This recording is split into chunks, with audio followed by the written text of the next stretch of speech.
Happening now, winter break is over and it is back to school for Albuquerque public school students. Now you probably remember right before they went on break, the kids, and they got out of school, there was a lot of talk about school security. This is right after that horrible school shooting in Connecticut. So the question a lot of parents have today, will schools here, particularly elementary ones, step up security? News 13's David Romero went and talked with both the district and police. He's live in downtown Albuquerque. David, what did they tell you?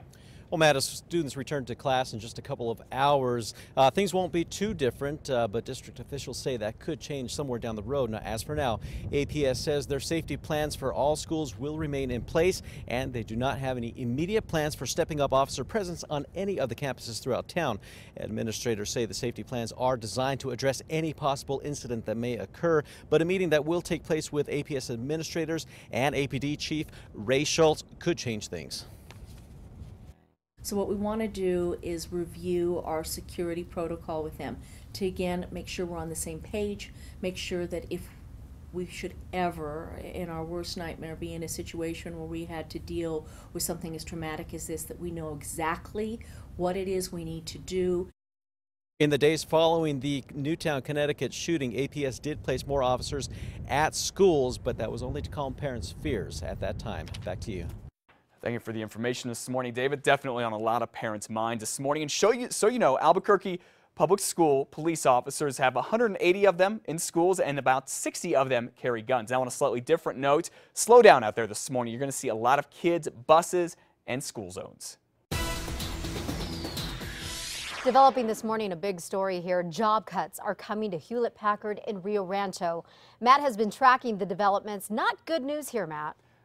No, Elizabeth, it's downright terrible. And unfortunately, we are talking a lot of job cuts here. This is because we have learned that Hewlett-Packard getting ready to cut 200 jobs all during the next 10 months. This is right here in Rio Rancho. And this morning, the Albuquerque Journal is saying all of those jobs are going not overseas, but rather to Alpharetta, Georgia. Now, these aren't just any jobs. They pay very well, about $50,000 a year. They're all based here at HP's big technical and customer support center, again in Rio Rancho. And it's when this is all said and done, just 660 people will be working there. That is less than half of the 1,400 Hewlett-Packard had promised to be there by this year. I don't think Hewlett-Packard is intentionally breaking their word or doing anything that they didn't want to commit to, but I think the economic times are such that we're having to make adjustments. Everyone is. You might remember this. 3 years ago, former Governor Bill Richardson there, he called Hewlett-Packard moving here, quote, the biggest catch for the state in his time in office. Now, you might also remember this. The state gave Hewlett-Packard more than $20 million in tax breaks and incentives, and the city of Rio Rancho pitched in more than $2 million more. And it only charges the company, get this, $1 a year in rent for that huge, beautiful building. Elizabeth? Speaking of Rio Rancho, its mayor, Tom Swistak, says Hewlett-Packard could have to pay some penalties, but that would be in the tens of thousands of dollars, not in the millions. And remember last year, HP announced that it was laying off 29,000 people all around the world. Well, that's about 10% of everyone who works there. At the time, around 50 people in Rio Rancho lost their jobs. A new computer system has caused big problems for some of you on unemployment. The state started using the new system on Sunday. It's supposed to streamline how people file for unemployment and let them do more online. But a lot of folks say that they haven't been able to check in, something that they have to do in order to get their money. All of the call volume in our call center is being addressed by a full staff that is in there right now. And what I would say to any individual that may have experienced some kind of a delay or issue in being able to complete their transaction, please just keep calling. The state now has 90 people taking calls to help people who are unemployed. All right, let's get to some better jobs news this morning. If you need a job, go check out the new Target store. It's going to open up in March in ABQ Uptown. Target has to hire about 200 people to work here, and we'll have a job fair for them in the Uptown Marriott. It's right across the street from this very cool looking store. I haven't seen a Target like this in Albuquerque. This is going to be Thursday and Friday from 11 to 7, Saturday from 9 to 3 rather. If you go, be prepared for an interview, dress for success, as they say. To find out how you can apply for these jobs ahead of time, go to KRQE.com, click on news links.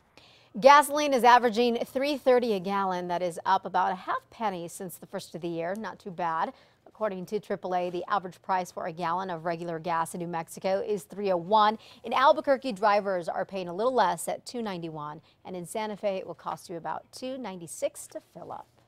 Starting today, dozens of men and women in Albuquerque and all across the country who are gay and left the military under the old don't ask, don't tell policy will get the rest of their severance pay.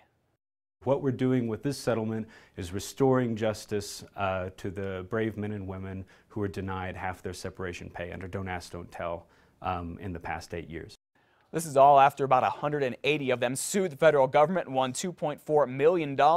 If you remember, President Obama repealed Don't Ask, Don't Tell back in 2011, saying all men and women can serve in the military and don't have to hide who they are.